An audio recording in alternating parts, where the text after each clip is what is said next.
Bonjour à tous, c'est toujours le frère Zouloula dans l'émission dans les révélations cachées de la parole du Dieu véritable. Aujourd'hui, je vais donner une autre sorte d'enseignement, c'est-à-dire, est-ce qu'un homme de Dieu, est-ce qu'un envoyé de Dieu peut-il se contredire par rapport à ses enseignements, tout ça? Si quelqu'un a l'esprit de vérité, est-ce qu'il peut revenir sur ses propos, sur ses paroles? Donc, vous savez qu'il est dit dans Proverbe 19.2 que le manque de science n'est bon pour personne. Et dans Proverbe 25.2, la gloire de Dieu est de cacher des choses et la gloire des rois est de sonder les choses. Mais Dieu dit dans Deutéronome 29.29 que les choses cachées sont à lui et les choses révélées sont aux humains, aux créatures. Mais ce Dieu grand, glorieux et redoutable dit dans Jérémie 33.3, demande-moi et je te relèverai des choses cachées, des choses que tu ne sais pas. Ce que vous ne savez pas, c'est quoi? C'est que la lettre tue. C'est l'esprit qui vivifie. C'est l'esprit qui donne la vie. C'est le Saint-Esprit qui est l'esprit de vérité, qui alimente la parole. Ce que vous pouvez appeler contradiction ou erreur n'est pas forcément une contradiction et une erreur devant celui que Dieu a envoyé. Ou bien devant les vrais messagers du Père. Pour ça, on va entrer dans les Écritures. On va élucider ce mystère. Donc, je vais dans Jean, chapitre 3, au verset 22 à 26. Pour ça, je vais prendre uniquement, là au début, je ne vais pas citer toutes les autres versions des Bibles. Là, je vais m'arrêter dans, je crois, dans Louis II. Je vais prendre une version Louis II. Louis II, c'est-à-dire les versions qui ont été, je vais dire, mal traduites dans certains passages. Certes, je vais quand même prendre ces versions-là. Et je vais me baser sur ça. Parce que Paul dit, ne méprisez pas les prophéties, examinez toutes choses et retenez ce qui est bon. Donc, je vous conseille à tous, prenez la Bible et vérifiez dans Jean chapitre 3, versets 22 à 26, qui dit, après cela, Christ, accompagné de ses disciples, se rendit dans la terre de Judée. Et là, il demeura avec eux. Et il, et non et eux, mais il c'est qui? C'est le Christ, et il baptisa, point. On vous montre ici que Christ baptisait. Dans ces versions-là, c'est écrit baptisé. C'est pour ça que je ne veux pas prendre la bonne version qui ne parle pas du baptême, mais qui parle plutôt de consacré. Bref, on va s'arrêter sur la version Louis II. Toujours est-il que dans Jean 3, versets 22 à 26, il est dit que Christ, ici, il baptisait. Oh, j'avais fait une vidéo pour démontrer que Christ à aucun moment n'a pu baptiser d'eau. Et il ne pouvait pas le faire, sinon il allait contredire Dieu, il allait contredire le Saint-Esprit, il allait contredire Jean, il allait se contredire lui-même. Or, le verset ici nous montre le contraire. Donc, plein de personnes peuvent penser que je me suis contredit moi-même, ou je me suis gouré. Non, je ne me suis pas gouré. Je ne me suis pas contredit, Dieu ne le permettra pas. On va vous expliquer ces choses. Je relis, j'ai le temps. Jean, chapitre 3, versets 22 à 26. Après cela, Christ, accompagné de ses disciples, se rendit dans la terre de Judée. Et là, il demeura avec eux et il baptisa. Point. Remarquez qu'il y a un point. Un point, c'est un stop. Point, c'est quoi? On met un point et on passe à autre chose. Il y a un point. Donc, ça, c'est fini. Donc, Jean, en tout cas, l'épître de Jean ici, là, l'évangile selon Saint Jean, nous dit que Christ a baptisé. Il y a point. Et dans d'autres passages de la Bible, on vous dit que toute écriture est inspirée de Dieu. Donc, si cette écriture est inspirée de Dieu, la bonne version dit toute écriture qui est inspirée de Dieu. Mais si celui qui a écrit l'évangile de Jean avait le Saint-Esprit, là, c'est le Saint-Esprit qui leur aurait révélé alors que Christ y baptisait. Supposons que ce soit vrai, que moi je me suis trompé en disant que Christ n'a jamais baptisé d'eau, tout ça là. Donc c'est moi qui suis menteur. Non. Toujours est-il qu'on vous dit ici là que Christ a baptisé. Dans le verset suivant, on vous dit, Jean aussi baptisait à Hénon, près de Salim, parce qu'il y avait là beaucoup d'eau. Vous voyez, dans d'autres versions, comme je dis, je ne vais pas citer d'autres versions, je vais juste faire une référence. D'autres versions disent, il y avait là, on ne disait pas beaucoup d'eau, on disait, je crois, Bref, comme j'ai dit, je ne citerai pas d'autres versions aujourd'hui. Jean aussi baptisait à Hénon, près de Salim, parce qu'il y avait là beaucoup d'eau. Et l'on y venait pour être baptisé. Point. Vous voyez, il y a encore un point. Car Jean n'avait pas encore été mis en prison. Or, il se leva de la part des disciples de Jean une dispute avec un juif touchant la purification. Point. Ils virent trouver Jean. Ils vinrent trouver Jean, virgule. Donc, ils sont venus trouver Jean.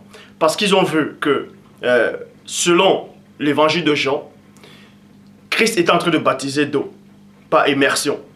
Je dis bien, selon Louis II et selon les autres versions, selon toutes les versions que les gens possèdent, c'est pour ça que je dis, moi, je ne donnerai pas la bonne version. Je vais m'arrêter néanmoins dans ces versions-ci. Donc, pour eux, selon Jean, selon celui qui a écrit l'évangile de Jean, Christ est en train de baptiser les gens dans l'eau, comme Jean le faisait. Et les disciples de Jean ont vu cela, parce que plein de gens allaient les voir. Et ça a énervé les disciples de Jean. Ils sont mis ici, j'étais jaloux, tout ça là. Ils ont eu même une dispute avec un juif touchant la purification. Ils sont même allés voir Jean-Baptiste en disant, et lui dit, Rabbi, ça veut dire maître, celui qui était avec toi au-delà du Jourdain et à qui tu as rendu témoignage, virgule, voici, il baptise, voici, il baptise, et tous vont vers lui. Point. Donc il y a deux témoignages ici. Là. Le premier témoignage, c'est celui qui écrit l'évangile de Jean qui dit que celui qui baptise, que c'est Christ qui baptisait.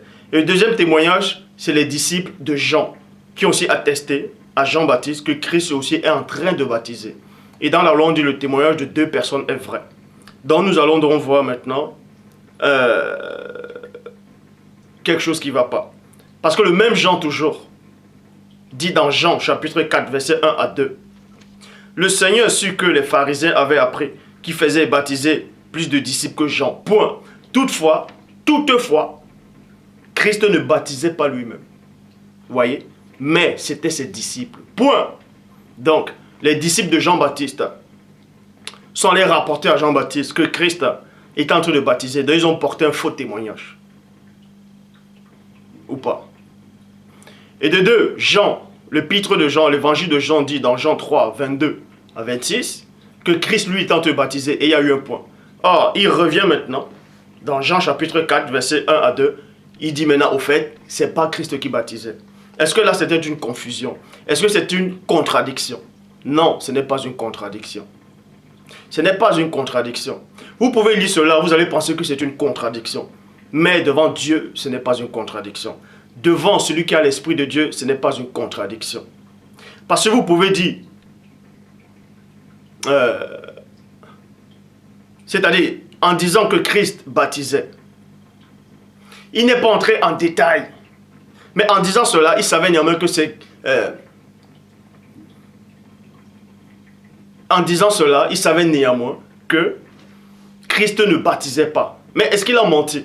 Non, on va vous donner l'explication. Donc, ça c'est le premier point. Et maintenant, dans Jean, chapitre 5, au verset 31, en parlant du Christ lui-même, parce que Christ lui-même est revenu sur sa propre parole. Pour d'autres personnes, Christ s'est contredit. Donc, on va vous montrer, durant cet enseignement, durant cette exaltation, que ce que vous pensez est une contradiction.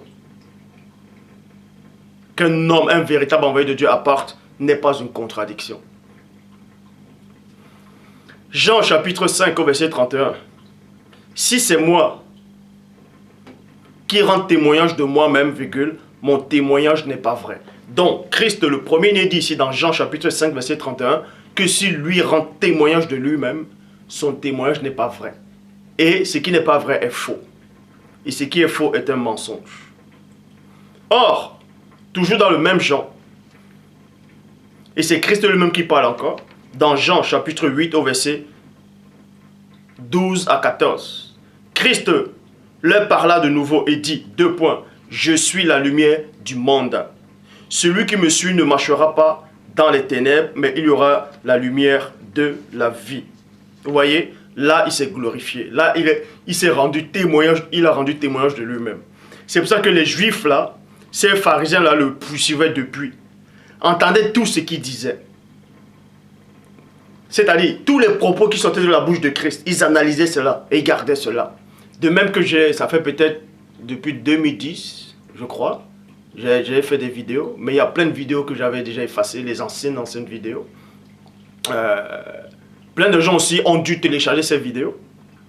Et plein ont dû retenir mes phrases en fait, de ce que je disais dans les vidéos précédentes et les vidéos de maintenant.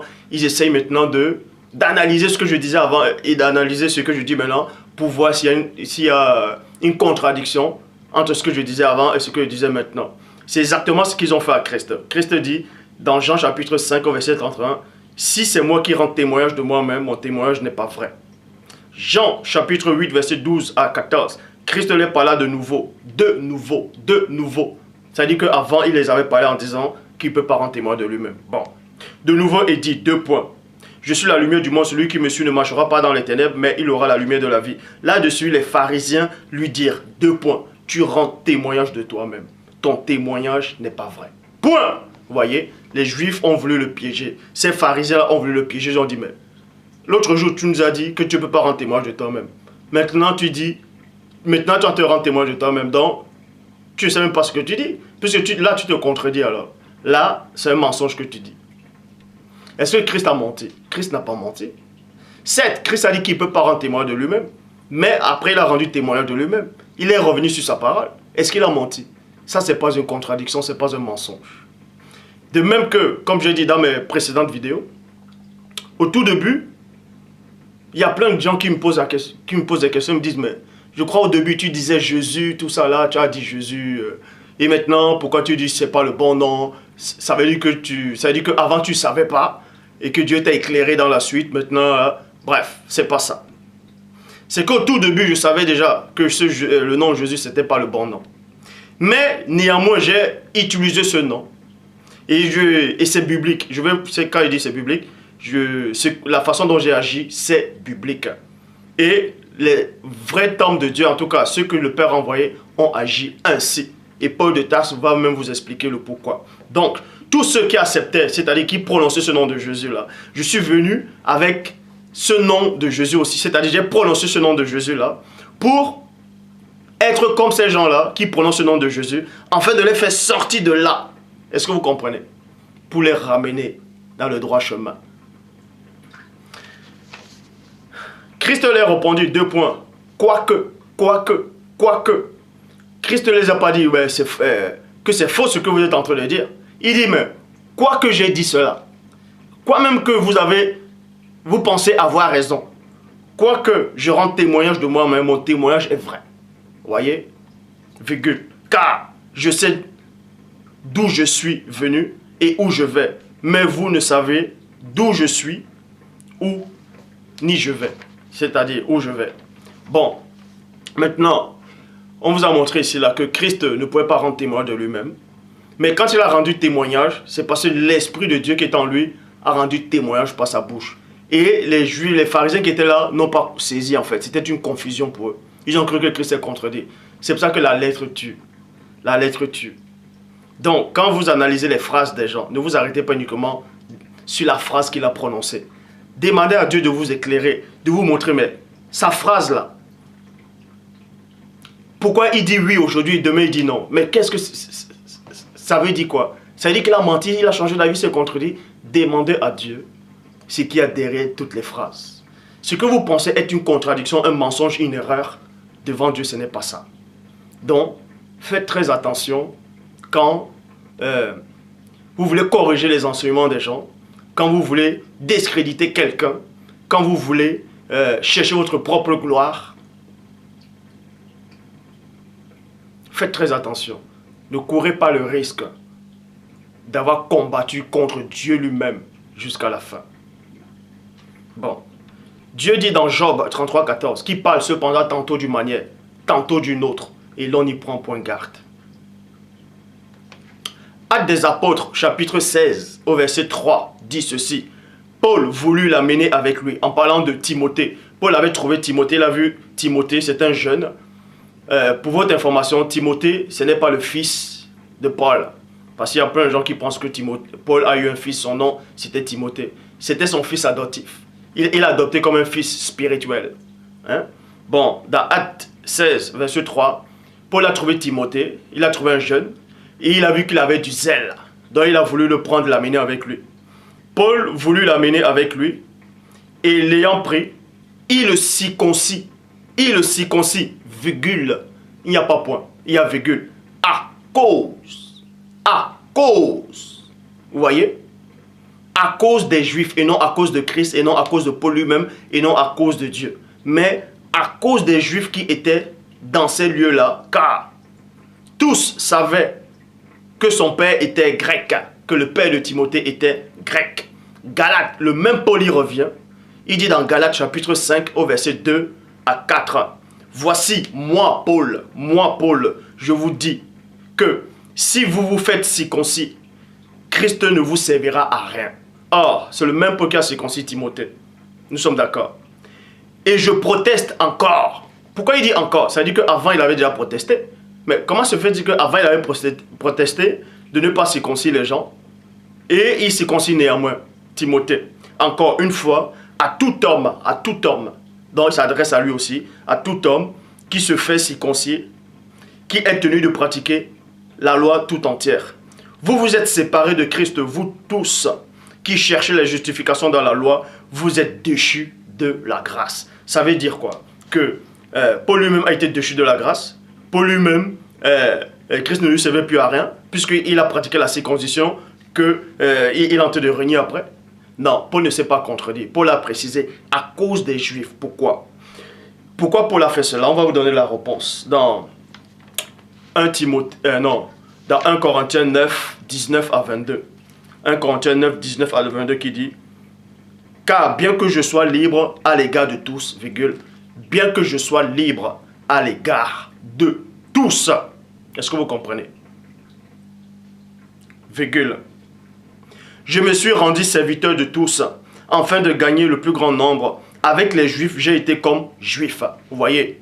Avec les Juifs, j'ai été comme Juif, afin de gagner les Juifs. Donc, Paul a pratiqué la circoncision en sachant néanmoins que la circoncision là ne servait plus à rien par rapport à pour plaire à Dieu, tout ça là. Que ça ne servait plus à rien. Que si tu pratiquais cela, il fallait aussi que tu pratiques toute la loi. Et si tu pratiquais toute la loi là, selon la loi humaine là, selon les anciennes ordonnances, tu étais déchu de la grâce.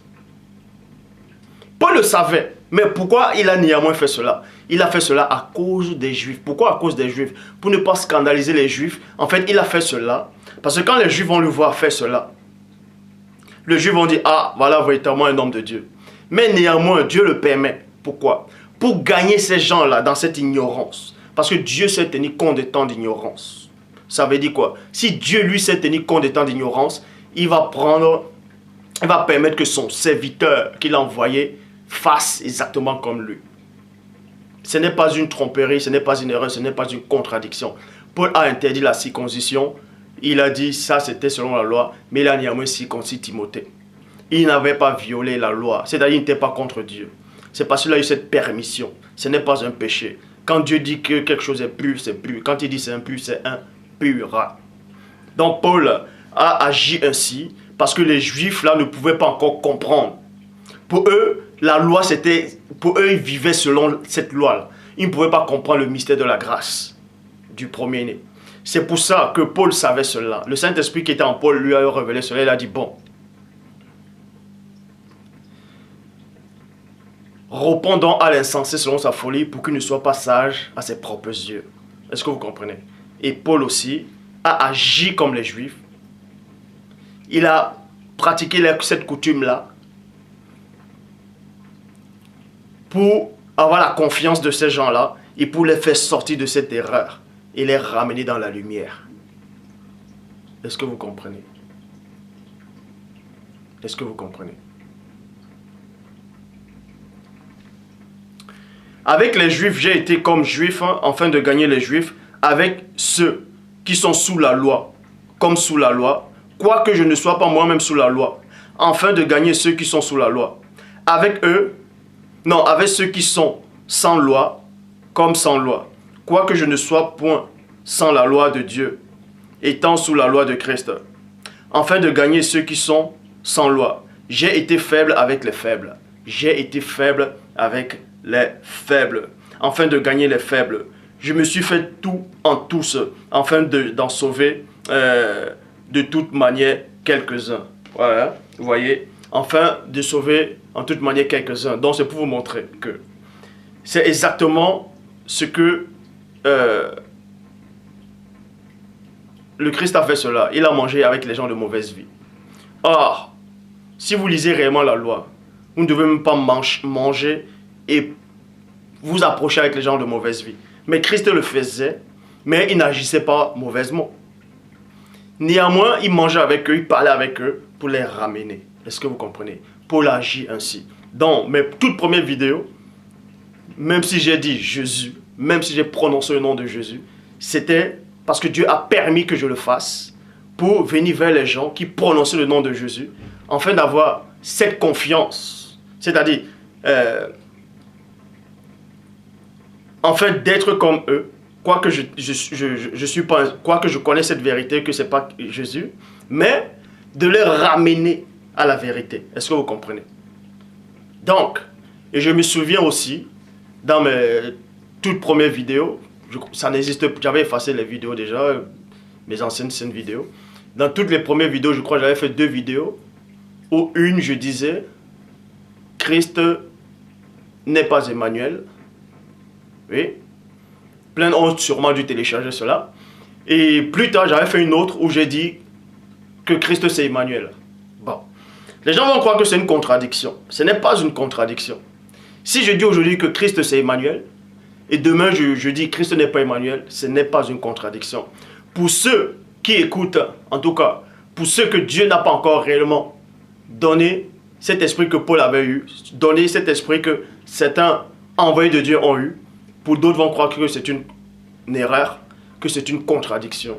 Ce n'est pas une contradiction. On va vous expliquer ces choses. Je le dis encore, Emmanuel dans Ésaïe 7, 14, n'est pas le Christ. Mais le Christ est néanmoins Emmanuel. Vous voyez? Là, c'est le jeu de mots. Mais on va vous expliquer cela, comment dans le plan spirituel, comment c'est propre. Emmanuel, Christ n'est pas le personnage dont on a fait allusion, je le dis encore. Christ n'est pas le personnage qu'on a fait allusion dans Ésaïe 7, 14, connu sous la personne d'Emmanuel. Mais si on parcourt les Écritures, je peux aussi vous démontrer que Christ est Emmanuel, mais pas ce personnage-là. Pourquoi? Quand vous lisez dans Ésaïe 9, 5, il est dit quoi? Car un enfant nous est né, un fils nous est donné, et la domination reposera sur son épaule, et le gouvernement reposera sur son épaule, son nom s'appellera.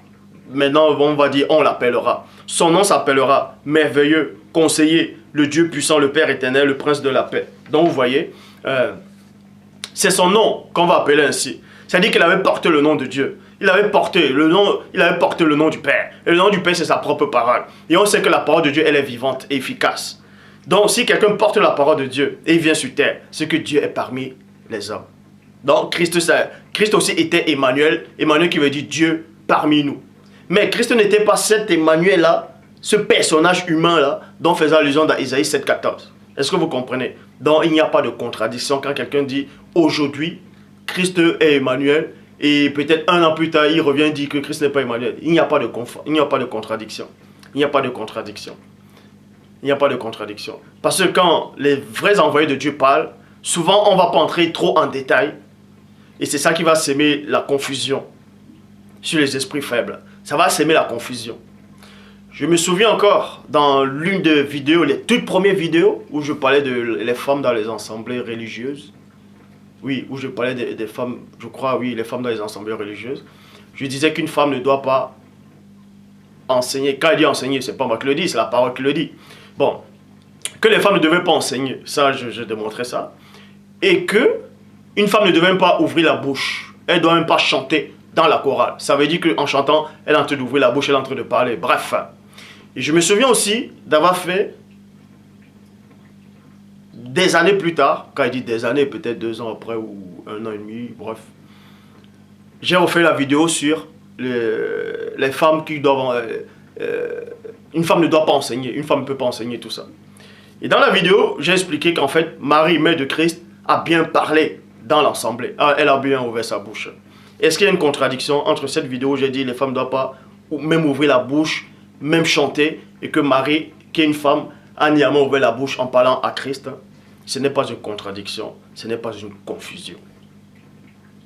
Ce n'est pas une confusion. Donc, quand vous voulez reprendre quelqu'un, analysez d'abord les phrases.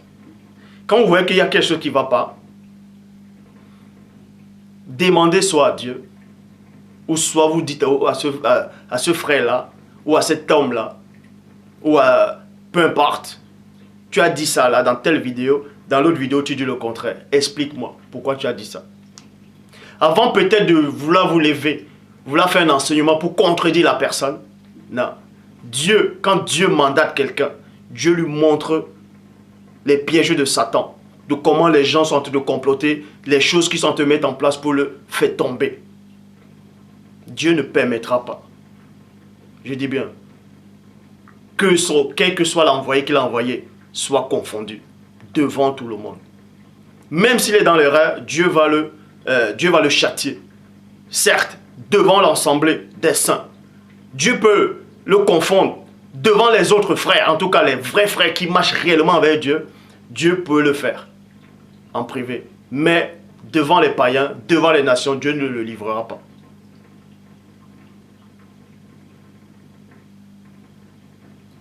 Dieu ne le livrera pas.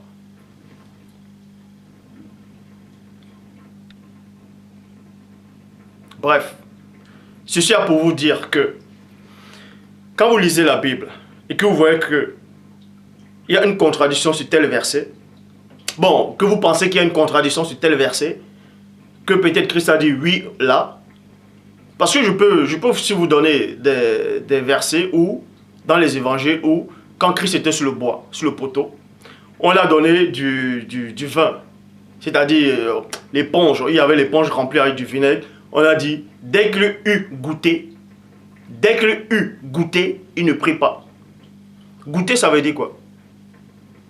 Goûter, ça veut dire que néanmoins, tu as quand même bu, tu as goûté et après tu as refusé. Or, dans d'autres versions, il est dit que dès qu'on lui a donné, il ne prit pas. Donc, il n'a même pas goûté. Or, dans un autre évangile, il est dit, dès qu'on lui a donné, il a bu. Donc, ça veut dire quoi? Est-ce qu'il y a une contradiction? Est-ce qu'il y a une confusion? Faites très attention. Donc je le dis encore. Pour tous ceux qui ont peut-être dû télécharger mes anciennes vidéos, ou peut-être je disais Jésus, ou je ne sais quoi encore, qui trouvent qu'il y a une contradiction entre mes nouvelles vidéos, ce ne sont pas des contradictions. Il y a toujours une explication à cela. Paul de Tarse a agi ainsi. Paul de Tarse a agi ainsi. Est-ce que vous comprenez? Je suis venu à vous avec votre langage, avec vos croyances, avec vos noms que vous avez acceptés, pour vous ramener dans le chemin. Et maintenant, en vous ramenant dans le chemin, je ne dois plus prononcer ces noms, je ne dois plus utiliser ces langages, je dois rejeter ces langages. Quand Dieu permet que vous soyez déjà sur le chemin. Donc je le dis encore, Christ n'a pas baptisé d'eau, de lui-même. La parole le dit. Or, avant ça, on disait que lui baptisait d'eau. Ce n'est pas une contradiction. C'est que Christ lui-même, il parlait beaucoup en parabole. Christ parlait beaucoup en parabole. Que Dieu est celui qui ne mange pas ma chair et qui ne boit pas mon sang ne peut pas avoir la vie. Or, dans Lévitique, il est dit quoi? Vous ne devez pas boire le sang. Ceux qui ne vont pas comprendre cela vont dire, mais effectivement, mais qu'est-ce que Christ fait là? D'autres gens qui auront l'esprit faible vont dire, en fait, Christ poussait aux gens au cannibalisme. Puisque actuellement, selon ce que j'ai appris au Bénin, selon ce que j'ai appris bien entendu, que la plupart de ceux, en tout cas il y a un groupe de personnes qui pratiquent une espèce de vaudou, pas forcément tout le vaudou, mais une branche en fait. Eux, ils mangent la chair de leurs adversaires. Il y a certains indigènes, à l'époque, pendant les guerres tribales, ils mangeaient la chair, ils buvaient le sang de leurs adversaires. Parce qu'en disant que, c'est-à-dire en mangeant la chair de leurs adversaires, en buvant le sang de leurs adversaires, ils prenaient les farces Donc, il se régénérait en fait. Et il devenait plus puissant. Et plein de gens se basent sur la parole du Christ en disant, celui qui mange ma chair, qui boit mon sang. Donc faites très attention. Christ n'a pas poussé les gens à être cannibales.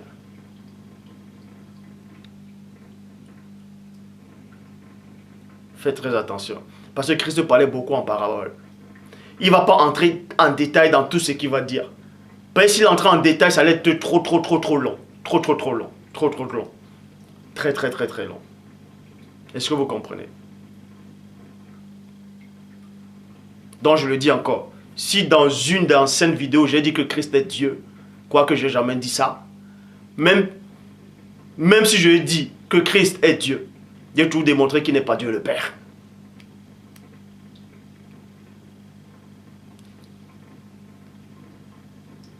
Moïse a eu le titre de Dieu. Tout le monde le sait. C'est écrit dans Exode chapitre 7 au verset 1. Vois, je te fais Dieu. C'est écrit. Mais Paul y vient et dit, nous savons qu'il n'y a qu'un seul Dieu. Ça veut dire quoi? Il y a une contradiction?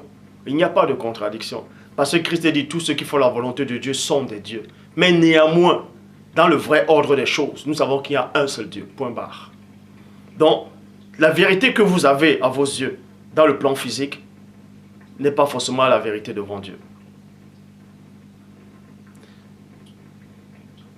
Il y avait un homme de Dieu qui était puissant, connu sous le nom de Samuel, un prophète puissant. Et en même temps, il était juge en Israël. Cet homme-là avait le Saint-Esprit, puisqu'il marchait avec l'Esprit du Père. Et quand Dieu l'a envoyé pour oindre le futur roi, sur le chemin, il a vu le grand frère David. Il était bien bâti, il a dit, certainement, voici le roi que Dieu a choisi. Parce que, en cet instant, il a regardé selon l'apparence. Et Dieu a dit, non. Ne regarde pas son apparence, je l'ai rejeté. Ce que l'homme considère, Dieu ne le considère pas. L'homme regarde à ce qui frappe la vue, mais Dieu regarde le cœur. Donc, faites très attention.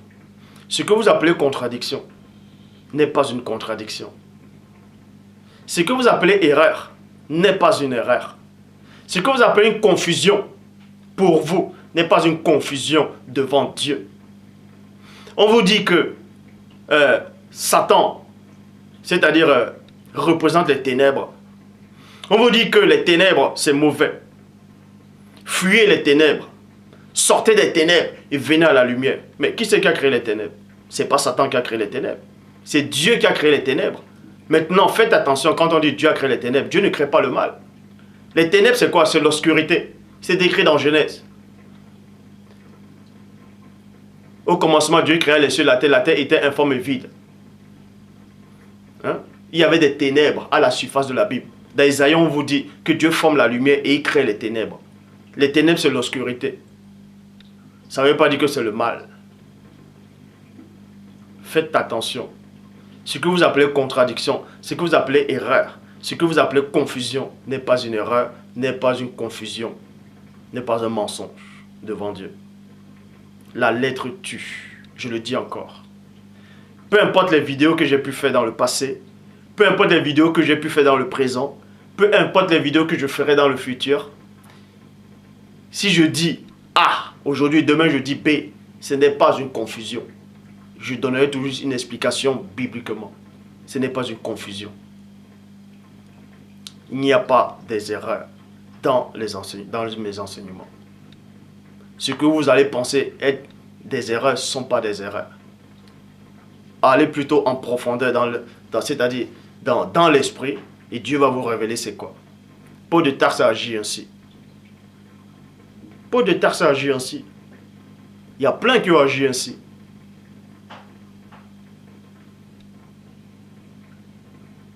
Donc, ce que je peux vous dire, recherchez le royaume de Dieu. C'est ça qui est le plus important. Recherchez le royaume de Dieu. Dieu est au-dessus du temps et de l'espace. Dieu a le temps. Dieu n'a pas d'adversaire. Hein. Faites très attention. Votre adversaire, c'est le diable. Et votre adversaire, c'est vous-même. Vous avez deux adversaires. Vous-même et le diable. Vous-même et le diable. Dieu n'a pas d'adversaire. Dieu est au-delà du temps et de l'espace. Dieu est au-delà du temps et de l'espace. Un véritable envoyé de Dieu peut dire oui.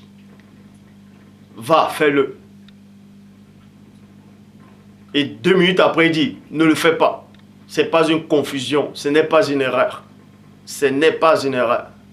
C'est parce qu'à l'instant, il a reçu la permission de l'Esprit en disant, non, reviens. Il y a un roi qui avait fait cela. Dieu a donné le commandement à un prophète. Va, dis à ce roi-là, donne des ordres à ta maison, tout ça là, tu vas mourir. Tu vas mourir. Donc Dieu avait décrété qu'il allait mourir. Le prophète est venu, il a dit, tu vas mourir. Le prophète est en train de sortir. Le roi est venu, s'est mis en genoux, il a commencé à pleurer, il a supplié Dieu. Et Dieu a dit au prophète, reviens, dis-lui qu'en fait tu vas encore revivre. Tu vas avoir encore plus de... il aura encore des années encore à vivre sur la terre.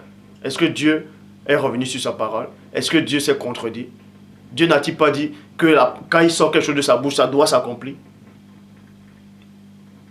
Est-ce que Dieu s'est trompé? Non. Faites attention. Dieu ne s'est pas trompé.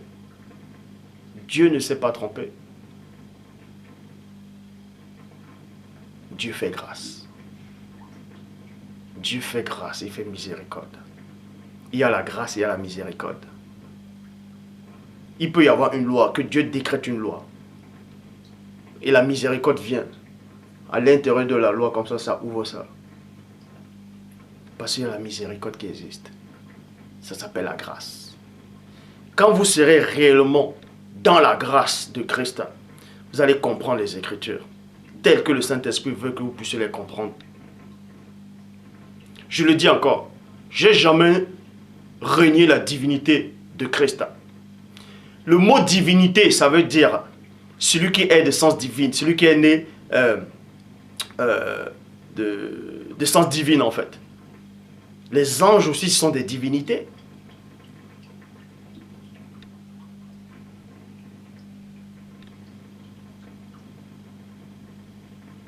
Tous mes enseignements, je glorifie le Père.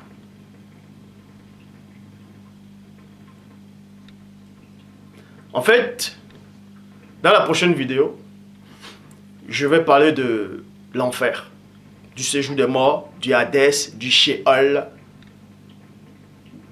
et du feu éternel. Parce que vous savez qu'actuellement, pas seulement actuellement, il y a beaucoup de témoignages, pas seulement dans le monde chrétien, même les païens, même d'autres religions, même d'autres confessions, c'est à peu près les mêmes témoignages qui reviennent. C'est-à-dire, ils sont morts, ils sont allés de l'autre côté, ils ont vu ce qu'ils appellent l'enfer, ils ont vu le feu, les gens qui brûlaient, ils sont revenus, ils ont changé les vies, tout ça là. Plein de gens ont donné des témoignages, il y a eu les films hollywoodiens, comment on montre comment quelqu'un meurt, il va dans les flammes de feu, il brûle, tout ça là. Vous pouvez taper sur YouTube, vous allez, il y a plein de témoignages qui parlent de ça. Bon. Certaines personnes vont donner le témoignage. Pour eux, ils vont être sincères. Je dis bien, il y a certaines personnes qui sont sincères quand ils donnent le témoignage. Mais cette sincérité-là, est-ce que c'est vrai devant Dieu? Vous pouvez être sincère, dire que vous avez vu, vous avez été témoin d'une apparition. Est-ce que vous avez réellement vu cela? Est-ce que cette apparition est vraiment réelle devant Dieu? Donc faites attention. Quand vous dites quelque chose, quand vous voulez affirmer quelque chose, il faut qu'elle soit conforme avec la pensée de Dieu. Il faut qu'elle soit conforme avec la pensée de Dieu.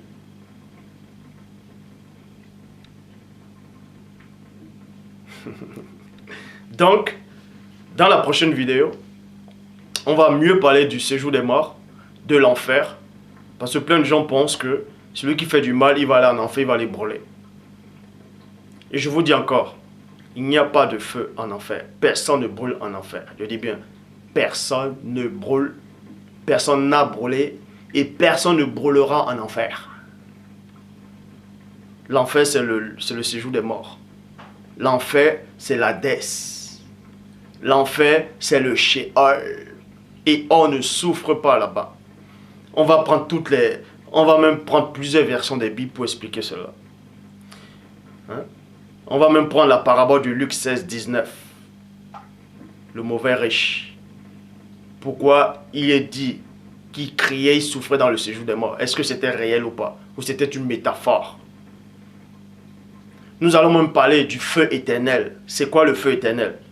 Quand Christ dit, retirez-vous de moi, maudit, allez dans le feu éternel qui était préparé pour Satan et ses anges. Nous allons donc voir si ce feu éternel est vraiment réel ou bien c'est une image. Nous allons sûrement, si Dieu le veut, parler du lac de feu. Est-ce que les gens iront dans le lac de feu ou pas? Parce qu'il y a plein d'enseignements par rapport à ça. Vous avez dû constater que depuis que je fais des vidéos, depuis peut-être plus de 2 ans ou 3 ans, depuis que je fais des vidéos, est-ce que j'ai déjà parlé du lac du feu? Pour tous ceux qui ont dû regarder mes vidéos, est-ce que j'ai réellement parlé du lac de feu? Est-ce que, certes j'ai parlé du séjour des morts, j'ai parlé d'une punition éternelle, mais est-ce que j'ai réellement parlé du lac de feu en disant que effectivement les gens vont aller là-bas, vont réellement cramer? Si je n'ai pas parlé de ça depuis, posez-vous la question, pourquoi je n'ai pas parlé de ça depuis? Parce que Dieu ne m'avait pas permis de parler de ça. Pourquoi? Pour que je ne sois pas influencé par d'autres enseignements. Je le dis encore, celui que vous combattez, ou bien celui que vous pensez combattre, ce n'est pas moi que vous combattez. Ce n'est pas moi que vous combattez. Je ne suis pas Dieu. Je ne suis pas le Christ. Je ne suis pas l'Esprit de vérité. Je ne suis pas le Saint-Esprit. Je ne suis pas mort pour vous sur le bois, sur le poteau. Je ne suis pas le Messie. Et même si demain, je fais une vidéo, je dis je suis le Messie, est-ce que c'est une contradiction? C'est quoi le Messie? Le Messie, c'est le oint. Le Messie, ça veut dire oint. C'est Christ. Christ, ça veut dire le Messie, ça veut dire oint. Et Dieu dit ne touchez pas à mes oints. C'est-à-dire qu'il y a plusieurs Messies de Dieu. Mais parmi ces Messies-là, il y a un seul grand Messie, celui qui avait le rôle pour mourir pour tous les autres. Est-ce que vous comprenez?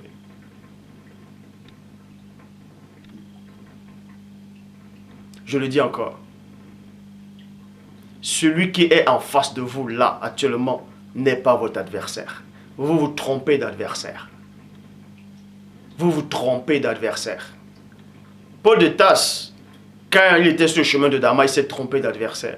Il croyait il avait cette conviction qu'il était avec Dieu. Personne ne pouvait le prouver le contraire. Puisqu'il avait même l'appui du Sanhedrin. Des gens soi-disant qui disaient qu'ils venaient de Dieu. Oui, vas-y, on est avec toi, Dieu est avec toi, tu connais la loi, va. Mais il a eu une confusion sur le chemin de Damas. Et plein de gens ne sont même pas d'accord par rapport à ce récit de chemin de Damas. Ceci est pour vous dire, vous croyez combattre quelqu'un, mais ce n'est pas la personne que vous combattez. C'est la vérité que vous êtes en train de combattre. C'est la vérité que vous combattez. Je dis encore, il n'y a aucun verset, dans aucune version, où Christ a pris des gens, il les a trempés dans l'eau. Il les a fait ressortir.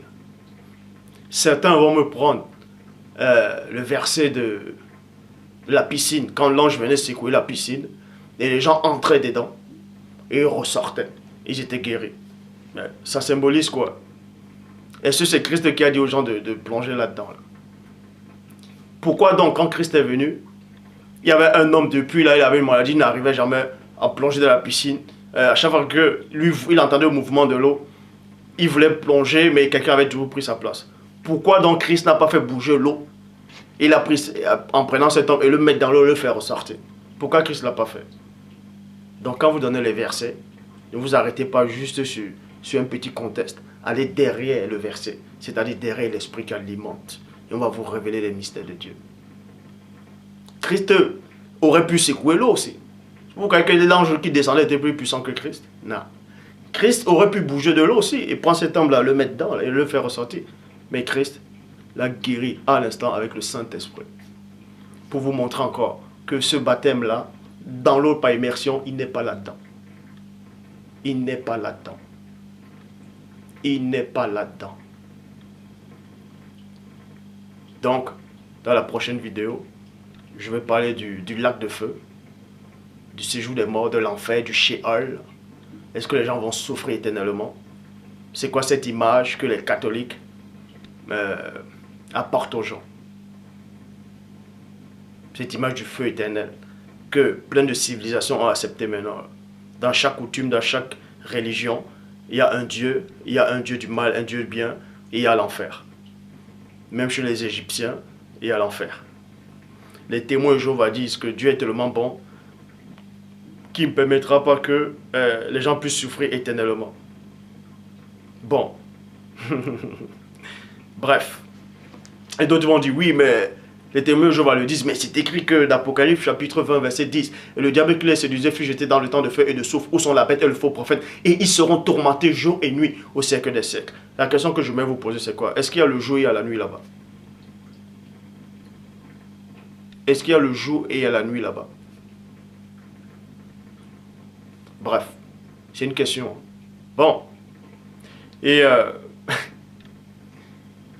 comme je dis, les témoins de Jéhovah pensent que Dieu est tellement bon qu'il ne permettra pas que les gens puissent souffrir éternellement.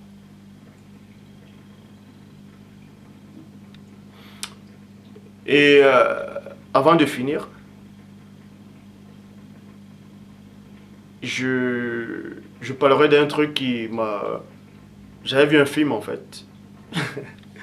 J'avais vu un film en fait sur le Jason et les Argonautes. C'est un film de la mythologie grecque. Et j'avais vu une scène dans ce film. Et cette scène-là m'a fait rigoler. Vous voyez? C'était un vieux, dans le film en fait, Jason et les Argonautes. C'est un film qui parle de la mythologie grecque, les dieux grecs, tout ça là. C'est un vieux qui était aveugle. Et il était dans une île en fait. Dans la vidéo, Zeus l'avait banni dans cette île-là. Et dans cette île-là, il y avait deux monstres. C'est-à-dire, il y avait deux démons ailés. Et à chaque fois que le vieux voulait manger, les démons venaient, ils prenaient cette nourriture-là pour empêcher au vieux de manger. Donc c'était sa malédiction pour l'éternité. Et le vieux là a dit quelque chose. Il a sorti une phrase. Et cette phrase-là m'a touché. Quand il dit m'a touché, m'a marqué. Et en l'instant, j'ai rigolé. En fait, ce vieux-là, il a dit, dans le film, il est en train de supplier Zeus. Il disait, Zeus, j'ai péché une fois. J'ai péché une seule fois. Et toi, tu me punis tous les jours. Est-ce que j'ai péché chaque jour pour que tu me punisses tous les jours? Et cette phrase-là, elle est profonde. Elle est profonde. Tu vas commettre l'adultère là aujourd'hui et tu vas aller brûler pour l'éternité dans le lac de feu. Alors que tu as commis l'éternité, tu as commis l'adultère peut-être 2 minutes, d'autres c'est 3 minutes, d'autres c'est 10 minutes, d'autres 1 heure, bref. Et ces 1 minute là, ta punition sera à perpétuité. Waouh! Ah, c'est chaud en fait. Hein? Prenez un peu une bûchette d'allumettes ou un briquet, vous mettez là, comment ça fait? Vous allez vite enlever la main.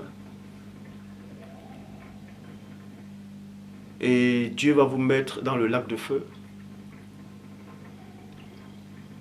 Dans des souffrances atroces. À l'éternité, ça ne va jamais finir. Waouh! Le feu éternel. Et plein de gens maintenant ont peur en fait. Les gens servent Dieu parce qu'ils ont peur en fait. C'est par ignorance que les gens viennent servir Dieu. Parce que, bon, quand il dit les gens, pas tous. Il y a qui viennent servir Dieu parce qu'ils aiment Dieu. C'est normal d'aimer Dieu, c'est normal. C'est normal. C'est ce que j'ai expliqué à quelques sœurs en fait. Que croire en Dieu c'est quoi? Quand vous avez faim, naturellement quand vous avez faim, vous avez besoin de vous nourrir. C'est ainsi. C'est ainsi. Dieu a fait sortir l'esprit, c'est-à-dire le souffle, un esprit de vie pour vous donner. Et c'est votre esprit qui est venu en même temps que le Saint-Esprit pendant la création d'Adam. Maintenant, votre esprit veut retourner où il avait été pris. C'est pour ça que la première base, c'est ainsi qu'il faut croire en Dieu. Parce que, normalement, vous venez de Dieu. Mais sur le chemin, les hommes se sont égarés. Ils ont eu peur. La plupart des gens vont vers Dieu. La plupart des gens vont payer la dîme parce qu'on leur prend déjà la tête. Si tu ne payes pas la dîme, tu voles Dieu et Dieu va te punir. Tu vas brûler en enfer l'éternité. Les gens ont peur. Les gens commencent à avoir peur. Ils vont servir Dieu parce qu'ils ont peur de souffrir éternellement. D'autres veulent servir Dieu parce qu'ils veulent une récompense, soi-disant au paradis. Non, c'est pas ça. Il ne faut pas servir Dieu parce que vous voulez quelque chose. Il faut servir Dieu parce que c'est normal de le servir. Dieu est bon. Je vous assure. Dieu est bon. Quand je dis là, actuellement, que Dieu est bon, j'ai presque les larmes aux yeux. Plein d'entre vous vont dire, pourquoi je ne parle pas d'amour? Pourquoi je ne parle pas plus d'amour? Ou quoi que je n'ai pas des révélations sur l'amour, sur l'unification. Mais il faut que la vérité soit restaurée d'abord. C'est la vérité. La vérité sans amour, ce n'est pas la vérité. S'il y a l'amour et qu'il n'y a pas la vérité, l'amour vient de la vérité. Sans la vérité, il n'y a pas d'amour.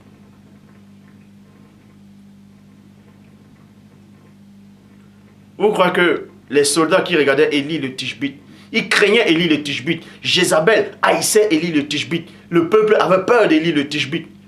Pour eux, il n'avait pas d'amour. C'était un homme dur, sévère. Mais Élie avait l'amour, puisqu'il était dans la vérité. La preuve, il n'est pas mort. Dieu l'a enlevé. Ce que vous appelez la haine, ce que vous appelez mauvais, n'est pas mauvais devant Dieu. Faites très attention. C'est pour ça qu'avant de juger quelqu'un, avant de pointer le doigt à quelqu'un, sortez d'abord dans votre état. C'est-à-dire, quittez de votre position. Regardez dans plusieurs facettes. Regardez dans plusieurs facettes avant de juger. Regardez dans plusieurs facettes. C'est pour ça que je respecte Christ. Et je l'ai respecté. Et je le respecterai encore. Christ n'est pas n'importe qui. Christ n'est pas n'importe qui. Quand on a ramené la femme adultère, j'avais fait la vidéo, j'ai démontré qu'en fait, la femme adultère, on l'a ramenée là parce qu'on voulait piéger le Christ. Bon. Quand Christ, on l'a fait comprendre que dans la loi de Moïse, il est dit, c'est de telles femmes. Déjà, on dit de telles femmes parce qu'on méprisait déjà cette femme-là. De telles femmes, il faut les lapider. Pourquoi Christ n'a pas dit c'est vrai qu'il faut lapider? Christ est sorti de cet état. De cet état où il y avait ces hommes-là. Il a regardé plusieurs facettes. Il a jugé en fonction de plusieurs facettes. Il a vu cette femme-là. Il a vu le cœur de cette femme. Bref, je ne vais pas entrer trop en détail. Dans la prochaine vidéo, je vais parler de l'enfer, le séjour des morts, le lac de feu.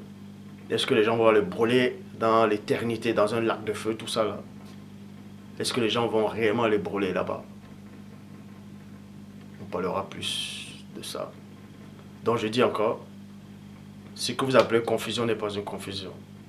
Si vous pensez que je me suis trompé dans certaines de mes vidéos, ou je me suis contredit dans certaines de mes vidéos d'avant et que maintenant je dis le contraire, ce n'est pas une contradiction, ce n'est pas une erreur. Même si pour vous, dans vos oreilles, ça sonne comme une contradiction, comme une erreur, ce n'est pas une contradiction. On peut toujours l'expliquer dans la parole. Les grands, en tout cas, les vrais envoyés de Dieu ont fait exactement pareil. Et ce n'était pas une contradiction. Je le dis encore. Je le dis encore. Si je dis Christ est Emmanuel aujourd'hui et demain je fais une vidéo et je dis Christ n'est pas Emmanuel, ce n'est pas une contradiction. Christ est Emmanuel parce que Dieu est avec lui. Et quand Dieu est avec lui, Dieu est avec nous. Christ n'est pas aussi Emmanuel parce qu'il n'est pas ce personnage-là, humain-là, dans Isaïe 7. Ah non, dans Isaïe 7, 14. Donc ce n'est pas un mensonge, il y a toute une explication.